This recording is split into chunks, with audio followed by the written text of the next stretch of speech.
Good morning dear student. आज की class में हम लोग स्टार्ट करेंगे फिजिक्स का चैप्टर नंबर 3, जिस चैप्टर का नाम है डियर स्टूडेंट गति। आज की क्लास में डियर स्टूडेंट गति के बारे में बिल्कुल शानदार तरीके से पढ़ने वाले हैं। सबसे पहले डियर स्टूडेंट गति के बेसिक कॉन्सेप्ट व थ्योरी पार्ट को बिल्कुल शानदार तरीके से क्लियर कराने वाला हूँ। फिर उसके बाद इस पर जितने भी क्वेश्चन आपके एग्जाम में बन सकते हैं, टोटल क्वेश्चन का हम लोग सॉल्यूशन करेंगे। तो सबसे पहले डियर स्टूडेंट गति के बेसिक कॉन्सेप्ट व थ्योरी पार्ट को बिल्कुल शानदार तरीके से मैं आपको समझाने वाला हूँ। फिर उसके बाद से गति पर बनने वाले जितने भी क्वेश्चन आपके आईईआरटी अथवा पॉलिटेक्निक एंट्रेंस एग्जाम में बन सकते हैं, टोटल क्वेश्चन का हम लोग कवर अप करेंगे। तो डियर स्टूडेंट, इस चैप्टर को बिल्कुल ध्यान से अच्छी तरीके से समझते हुए चलिएगा। यह चैप्टर आपको 2 क्वेश्चन देकर जाने वाला है और मैं आपको यह भी बता देता हूं डियर स्टूडेंट, इस चैप्टर से मैक्सिमम जो क्वेश्चन पूछे जाते हैं वो न्यूमेरिकल टाइप के क्वेश्चन पूछे जाते हैं। यानी कि चाहे आप पॉलिटेक्निक एंट्रेंस एग्जाम दे रहे हो या आईईआरटी एंट्रेंस एग्जाम दे रहे हो, गति से मैक्सिमम बार जो क्वेश्चन पूछा गया है वो आपका न्यूमेरिकल टाइप का क्वेश्चन पूछा गया है। कभी कभी डियर स्टूडेंट थ्योरी से क्वेश्चन पूछ लेता है, लेकिन मैक्सिमम टाइम देखा गया है कि गति से न्यूमेरिकल टाइप के ही क्वेश्चन पूछे जाते हैं। लेकिन मैं इस चैप्टर को बिल्कुल शानदार तरीके से थ्योरी और कॉन्सेप्ट के साथ आपको बताने वाला हूँ। आपको किसी भी प्रकार का डाउट और कंफ्यूजन नहीं होगा। बस आप क्लास को बिल्कुल अच्छी तरीके से ध्यान से समझते हुए चलिएगा, सारी चीजें आपको क्लियर होते चलेंगी। तो डियर स्टूडेंट, हम लोग स्टार्ट करते हैं आज की क्लास। सबसे पहला आपका टॉपिक है दूरी और विस्थापन। तो सबसे पहले डियर स्टूडेंट आप समझिएगा दूरी होता क्या है। तो डियर स्टूडेंट, मैं आपको बता दूं कि किसी भी गतिमान वस्तु द्वारा किसी भी समय में किसी भी दिशा में जो तय की गई लंबाई होती है वो उसका दूरी होता है।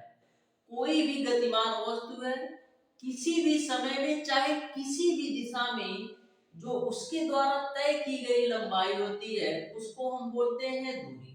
तो दूरी तो आपको समझ में आ गया होगा कि कोई भी आपका गतिमान वस्तु किसी भी समय में चाहे किसी भी दिशा में जो वह तय करती है लंबाई, उसी को हम लोग बोलते हैं दूरी। ठीक है। दूरी जो आपका होता है डियर स्टूडेंट, एक प्रकार की अदिश राशि है।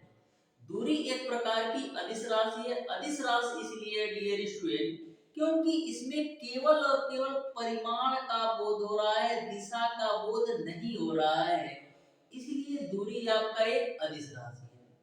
दूसरी सबसे बड़ी बात यह है डियर स्टूडेंट दूरी का, कि दूरी कभी भी आपका जीरो नहीं हो सकता है। दूरी कभी भी आपका जीरो नहीं हो सकता है। तो 3 बातें आपको ध्यान में रखना है। पहला आपको ये ध्यान में रखना है कि किसी भी गतिमान वस्तु द्वारा किसी भी समय में किसी भी दिशा में तय की गई जो लंबाई होती है उसको हम दूरी बोलते हैं। दूसरा आपको ये ध्यान में रखना है कि दूरी एक अदिश राशि है। तीसरा पॉइंट आपको ये ध्यान रखना है कि दूरी का मान कभी भी शून्य नहीं हो सकता। तो दूरी आपको समझ में आया होगा। अब हम बात करते हैं डियर स्टूडेंट विस्थापन। तो जो आपका विस्थापन होता है डियर स्टूडेंट, किसी भी वस्तु की प्रारंभिक और अंतिम स्थितियों के जो बीच की दूरी होती है उसको हम बोलते हैं विस्थापन। किसी भी वस्तु की, किसी भी गतिमान वस्तु की प्रारंभिक और अंतिम स्थितियों के बीच की दूरी को हम लोग विस्थापन बोलते हैं। और विस्थापन की वैल्यू डियर स्टूडेंट आपका दूरी शून्य हो सकता है। इसको मैं अभी बता देता हूँ। देखो ध्यान से देखना डियर स्टूडेंट, जैसे कोई मान लीजिए ए पॉइंट से चलना स्टार्ट किया, फिर चलते चलते ऐसे चलते चलते फिर वापस से ए पॉइंट पर ही आ गया, तो ऐसे कंडीशन पर जो विस्थापन होगा वो आपका शून्य होगा। विस्थापन शून्य इसलिए होगा डियर स्टूडेंट क्योंकि जिस पॉइंट से चला घूम करके उसी पॉइंट पर आ गया। और विस्थापन का आपका डिफिनीशन ही है कि किसी भी वस्तु की प्रारंभिक स्थिति और अंतिम स्थिति के बीच की दूरी को विस्थापन बोलते हैं। तो इसका प्रारंभिक स्थिति भी यही है और अंतिम स्थिति भी यही है, यानी विस्थापन क्या हो जाएगा, शून्य हो जाएगा। और विस्थापन जो आपका होता है डियर स्टूडेंट, एक प्रकार की सदिश राशि है। तो विस्थापन में भी आपको 3 पॉइंट ध्यान में रखना है कि किसी भी वस्तु की प्रारंभिक और अंतिम स्थितियों के बीच की दूरी को विस्थापन कहते हैं। जो आपका विस्थापन होता है डियर स्टूडेंट, एक प्रकार की सदिश राशि है और विस्थापन की वैल्यू 0 हो सकती है, जैसा कि मैंने अभी आपको एग्जांपल के रूप में बताया है। अब डियर स्टूडेंट नेक्स्ट टॉपिक आपका है डियर स्टूडेंट चाल। तो ध्यान से समझिएगा चाल होता क्या है। तो जो आपका सिंपल सा आपने फार्मूला पढ़ रखा होगा डियर स्टूडेंट कि चाल बराबर क्या होता है। चाल बराबर आपका क्या होता है डियर स्टूडेंट, चाल बराबर आपका होता है डियर स्टूडेंट दूरी बट्टे का समयांतराल। चाल बराबर आपने पढ़ रखा होगा दूरी बट्टे का समयांतराल, समयांतराल, ठीक है, ये आपने पढ़ रखा होगा। तो यदि हम चाल का डिफिनेशन पूछे तो क्या होगा, तो एकांक समय में चली गई दूरी को चाल कहते हैं। बस सिंगल लाइन में आप बोल सकते हो कि किसी भी वस्तु द्वारा एकांक समयांतराल में चली गई दूरी को हम लोग चाल कहते हैं। अब जो आपका चाल होता है डियर स्टूडेंट किस प्रकार की राशि है, चाल आपका डियर स्टूडेंट एक प्रकार की अदिश राशि है। कौन सी राशि है, एक प्रकार की अदिश राशि है। और चाल का यदि मैं आपको मात्रक पूछूं तो क्या बताओगे, तो दूरी का मात्रक आपका मीटर हो जाता है और समयांतराल का मात्रक आपका सेकंड हो जाता है। इस तरीके से चाल बराबर दूरी बटा समय पहला पॉइंट, चाल का जो मात्रक होता है मीटर प्रति सेकंड होता है दूसरा पॉइंट, और तीसरा पॉइंट आपको ये ध्यान रखना है कि चाल एक अदिश राशि है। ठीक है, ऐसे ही क्वेश्चन आपसे पूछे जाते हैं। नेक्स्ट हम बात करते हैं डियर स्टूडेंट वेग के बारे में कि वेग क्या होता है। तो किसी भी वस्तु द्वारा एकांक समय में तय किया गया विस्थापन को हम लोग वेग कहते हैं। ध्यान से समझिएगा चाल और वेग में अंतर क्या होता है। मैंने क्या बोला कि किसी भी वस्तु द्वारा एकांक समयांतराल में तय किया गया विस्थापन को हम वेग कहते हैं। तो वेग बराबर डिफिनेशन क्या हो जाएगा, विस्थापन बट्टे का समयांतराल। तो यही आपका चाल और वेग में समयांतराल, यही आपका चाल और वेग में अंतर होता है। वेग बराबर विस्थापन बट्टे समयांतराल होता है और चाल बराबर दूरी बट्टे समयांतराल होता है। बहुत सारे स्टूडेंट दोनों में कंफ्यूज होते हैं, लेकिन आपको कंफ्यूज नहीं होना है। चाल बराबर दूरी बट्टे समयांतराल होता है, वेग बराबर विस्थापन बट्टे समयांतराल होता है। इसका हम बात करें मात्रक क्या होगा, तो इसका भी मात्रक आपका मीटर प्रति सेकंड ही होगा, क्योंकि विस्थापन भी मीटर में मापते हैं और समयांतराल भी सेकंड में। ठीक है, अब हम बात करें वेग कैसी राशि है। तो वेग आपका एक सदिश राशि है। बहुत बार यह क्वेश्चन आपसे पूछा गया है डियर स्टूडेंट कि वेग एक कैसी राशि है। तो वेग आपका जो होता है डियर स्टूडेंट एक प्रकार की सदिश राशि है। तो वेग और चाल में भी आपको अंतर समझ में आया होगा। नेक्स्ट हम बात करते हैं डियर स्टूडेंट कि औसत चाल बराबर क्या होता है। तो सिंपल सा कॉन्सेप्ट है, औसत चाल बराबर क्या होता है, कुल दूरी बट्टे का कुल समय। औसत चाल बराबर आपका क्या होता है डियर स्टूडेंट, औसत चाल बराबर आपका होता है, औसत चाल बराबर आपका होता है डियर स्टूडेंट कुल दूरी बटे का कुल समय। ये आपके औसत चाल का फार्मूला है, कुल दूरी बटे का कुल समय। इस पर मैक्सिमम बार आपसे न्यूमेरिकल पूछा गया है। औसत चाल बराबर कुल दूरी बटे का कुल समय होता है। वहीं पर औसत वेग बराबर यदि हम आपसे पूछो तो क्या होगा, तो औसत वेग बराबर आपका हो जाएगा डियर स्टूडेंट कुल विस्थापन। क्या होगा, कुल विस्थापन बटे का कुल समय, ये आपके औसत वेग का फार्मूला है। तो दोनों फार्मूला को आप अच्छी तरीके से नोट डाउन कर लीजिए, ठीक है। यहां तक आपको क्लियर है। अब औसत चाल का मात्रक क्या होगा? तो औसत चाल का भी मात्रक मीटर प्रति सेकंड होगा और औसत वेग का भी मात्रक आपका मीटर प्रति सेकंड ही होगा। यहां तक आपको सारी बातें क्लियर समझ में आई होगी। अब डियर स्टूडेंट हम बात करते हैं त्वरण का। तो त्वरण होता क्या है? आपने एक सिंगल लाइन में पढ़ रखा होगा त्वरण का डेफिनेशन कि त्वरण होता क्या है। तो वेग परिवर्तन की जो दर होती है ना, उसी को हम लोग बोलते हैं त्वरण। यानी कि जो आपका त्वरण होता है, वेग परिवर्तन की दर को हम लोग त्वरण बोलते हैं। तो ध्यान से समझिएगा त्वरण के बारे में। तो त्वरण मैंने आपको बताया कि वेग परिवर्तन की दर को त्वरण कहते हैं। तो यहाँ पर आपका त्वरण बराबर क्या हो जाएगा? त्वरण बराबर आपका हो जाएगा डियर स्टूडेंट, वेग परिवर्तन, वेग परिवर्तन बटे क्या होगा? परिवर्तन में लगा समय, बटे आपका होगा परिवर्तन में लगा समय, परिवर्तन में लगा समय। ये आपका त्वरण का फार्मूला है। त्वरण बराबर आपका होता है वेग परिवर्तन बटे परिवर्तन में लगा समय। ये आपके त्वरण का कॉन्सेप्ट है। ये बात आपको क्लियर समझ में आ गई होगी। अब हम बात करते हैं डियर स्टूडेंट कि किस कंडीशन में आपका एक समान त्वरण होता है। किस कंडीशन में डियर स्टूडेंट आपका एक समान त्वरण होता है? तो किसी भी वस्तु के वेग के बराबर समयांतरालों में, यानी किसी भी वस्तु के वेग में परिवर्तन बराबर समयांतरालों के साथ हो, तो उसको हम बोलते हैं एक समान त्वरण। यानी कि किसी भी वस्तु के वेग के बराबर समयांतरालों में बराबर परिवर्तन हो, यानी कि जैसे जैसे समय में परिवर्तन हो वैसे वैसे वेग में भी परिवर्तन हो, तो उसको हम बोलते हैं एक समान त्वरण। किसी भी वस्तु के वेग में जैसे जैसे परिवर्तन होता है, उसी प्रकार से समय में भी परिवर्तन हो, तो उसको हम बोलते हैं एक समान त्वरण। तो यह कॉन्सेप्ट आपको समझ में आया होगा कि एक समान त्वरण क्या होता है।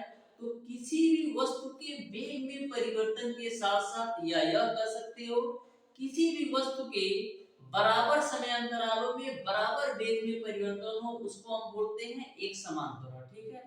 नेक्स्ट हम बात करते हैं, यदि किसी वस्तु के समय बढ़ने के साथ साथ वेग में भी बढ़ोतरी हो, यदि किसी वस्तु के समय बढ़ने के साथ साथ वेग में भी बढ़ोतरी हो, तो ऐसे त्वरण को हम धनात्मक त्वरण कहते हैं। यदि किसी वस्तु के समय बढ़ने के साथ साथ वेग में भी बढ़ोतरी हो, तो उसको हम बोलते हैं धनात्मक त्वरण। और यदि किसी वस्तु के समय घटने के साथ साथ वेग में भी घटोत्तरी हो, तो उसको हम बोलते हैं ऋणात्मक त्वरण। तो तीन कॉन्सेप्ट आपको समझ में आया होगा।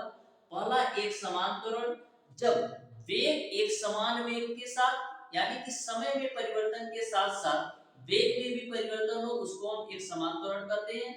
यदि किसी वस्तु के समय में बढ़ोतरी के साथ साथ वेग में भी बढ़ोतरी हो, तो उसको हम धनात्मक त्वरण कहते हैं। यदि किसी वस्तु के समय में घटोत्तरी के साथ साथ वेग में भी घटोत्तरी हो, तो उसको हम बोलते हैं ऋणात्मक त्वरण। तो तीनों कॉन्सेप्ट आपको समझ में आया होगा। नेक्स्ट हम बात करते हैं डियर स्टूडेंट गति के नियम। तो गति के यहाँ पर आपको 3 से 4 नियम को ध्यान में रखना है। इन 3 से 4 नियम के माध्यम से आपसे क्वेश्चन पूछा जाएगा और गति के नियम से आपके एग्जाम में क्वेश्चन पूछा जाता है। बस आप ध्यान से समझो। पहला जो आपका डियर स्टूडेंट गति का नियम होता है, v बराबर आपका होता है u प्लस का e। अब यहाँ पर बात ये आती है कि v क्या है। जो आपका v होता है डियर स्टूडेंट, वो आपका अंतिम वेग होता है। जो आपका v होता है डियर स्टूडेंट, वो आपका अंतिम वेग होता है। और जो आपका u होता है डियर स्टूडेंट, वो आपका प्रारंभिक वेग होता है। क्या होता है? प्रारंभिक वेग होता है। और जो a आपका है, a आपका त्वरण है और t आपका है लगा समय, ठीक है। वहीं पर दूसरा जो गति का नियम है वो करेक्ट कर लो। ठीक है, तो यस बराबर UT plus half A T square होता है। जो यस होता है चली गई दूरी होती है, जो यू होता है ये आपका प्रारंभिक वेग होता है, टी जो आपका होता है लगा समय होता है, ए जो है आपका त्वरण है और टी आपका लगा समय है। ठीक है, तीसरा जो आपका गति के नियम का फार्मूला है वो आपका होता है v स्क्वायर बराबर यू स्क्वायर प्लस का 2as। ये आपका तीसरा फार्मूला है। जो v है वो आपका अंतिम वेग है, जो u है वो आपका प्रारंभिक वेग है, जो आपका a है त्वरण है और s जो है वो आपका चली गई दूरी है। चौथा भी फार्मूला नोट कर लो। चौथा जो फार्मूला है डियर स्टूडेंट टीवी सेकंड में चली गई दूरी का है। जो आपका चौथा फार्मूला है डियर स्टूडेंट टीवी सेकंड में चली गई दूरी, तो st बराबर आपका हो जाता है ut प्लस का हाफ a 2t माइनस का 1। यह फार्मूला कब अप्लाई होगा? जब tवें सेकंड में चली गई दूरी पूछे तो यहाँ पर st बराबर ut plus half a 2t minus 1 आपको यूज करना है। कब? जब tवें सेकंड में चली गई दूरी की बात करें तब। यहीं पर मैं आपको बता देता हूँ डियर स्टूडेंट, गुरुत्व के अंतर्गत गति, यानी यदि गुरुत्व के अंतर्गत गति हो तो आपको कौन कौन से कॉन्सेप्ट ध्यान में रखना है ये मैं बिल्कुल कॉन्सेप्ट के साथ बताता हूँ। तो गुरुत्व के अंतर्गत गति, गुरुत्व के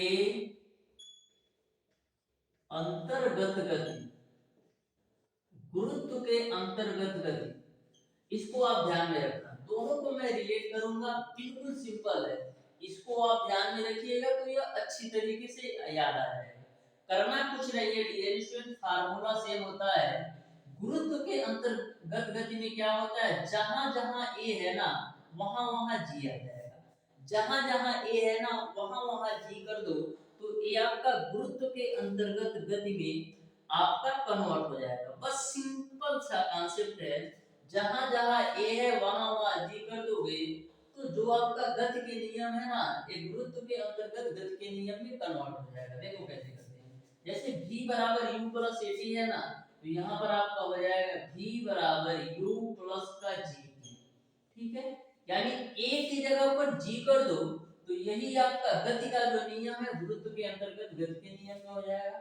जैसे a आपका है s बराबर ut plus half at square है ना, तो इसको कैसे लिखोगे, s बराबर ut plus half gt square, यानी a की जगह पर केवल g कर दो।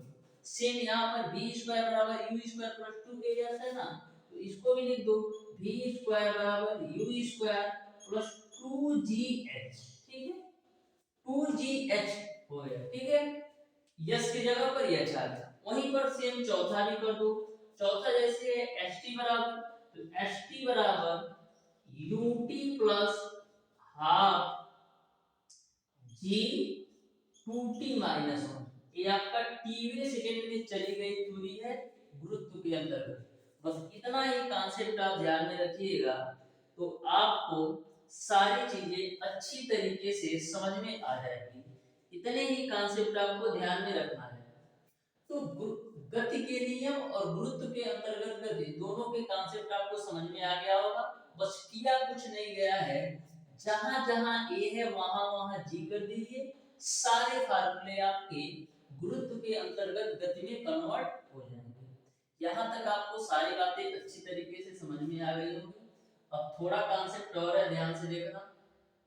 यदि डियर स्टूडेंट, यदि डियर स्टूडेंट किसी भी कोई भी वस्तु विरामावस्था से चलना प्रारंभ करती हो, यदि कोई भी वस्तु डियर स्टूडेंट विरामावस्था से चलना प्रारंभ करती हो तो ऐसे कंडीशन में जो u की वैल्यू लेना है वो आपको 0 लेना है। कब? यदि कोई भी वस्तु है विरामावस्था से चलना प्रारंभ करती है तो ऐसे कंडीशन में u की वैल्यू 0 लेना है। यदि कोई भी वस्तु अंत में जाकर के रुक जाती है, कोई भी वस्तु जो है अंत में जाकर रुक जाती है तो ऐसे कंडीशन में v की वैल्यू आपको 0 लेना है, यानी अंतिम चाल अंतिम वेग आपको 0 लेना है। यदि किसी वस्तु के वेग में मंदन हो, क्या हो, मंदन हो, तो a की जो वैल्यू लेना है ना वो आपको नेगेटिव लेना है। बस ये तीन कॉन्सेप्ट ध्यान में रखना, ठीक है। यदि किसी वस्तु विरामावस्था से चलना प्रारंभ करती है तो वहां पर u की वैल्यू 0 ले लो। यदि कोई भी वस्तु अंतिम में जाकर के रुक जाती है तो v की वैल्यू 0 ले लो। यदि किसी भी वस्तु के वेग में मंदन आता है तो वहां पर a की जो वैल्यू है वो आप नेगेटिव वैल्यू है। यहाँ तक आपको सारे कॉन्सेप्ट समझ में आ गए होंगे, ठीक है। बस इतना ही कॉन्सेप्ट है डियर स्टूडेंट। इतने कॉन्सेप्ट को यदि आप बिल्कुल ध्यान से अच्छी तरीके से समझ लेते हो तो 100% गारंटी के साथ इससे बाहर आपका कोई भी क्वेश्चन नहीं जाना है।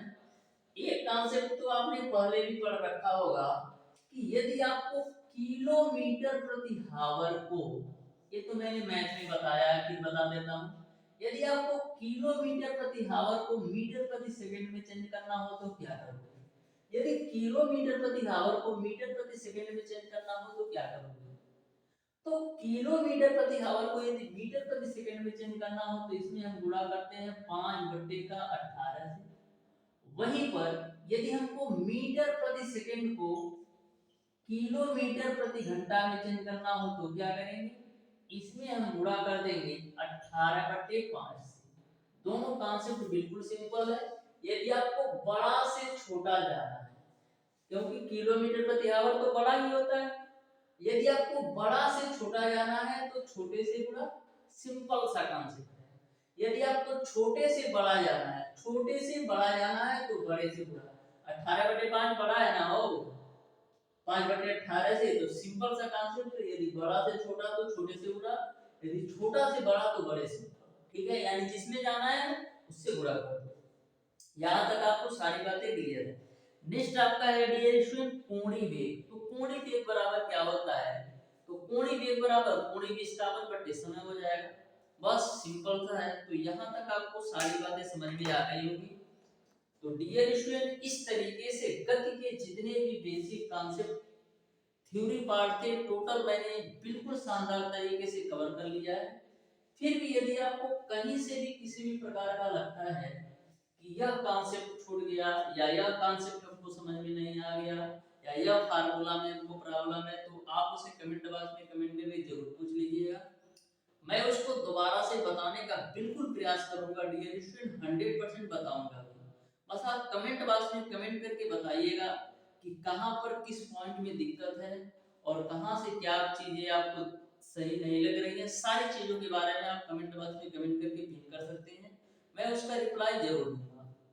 तो नेक्स्ट क्लास में डियर स्टूडेंट गति के जितने भी क्वेश्चन दिए गए हैं या पूछे गए हैं पॉलिटेक्निक अथवा आईटीआरटी एंट्रेंस एग्जाम में, टोटल क्वेश्चन को मैं बिल्कुल शानदार तरीके से कवर करने वाले हैं। तो डियर स्टूडेंट मिलते हैं नेक्स्ट क्लास में, तब तक के लिए धन्यवाद।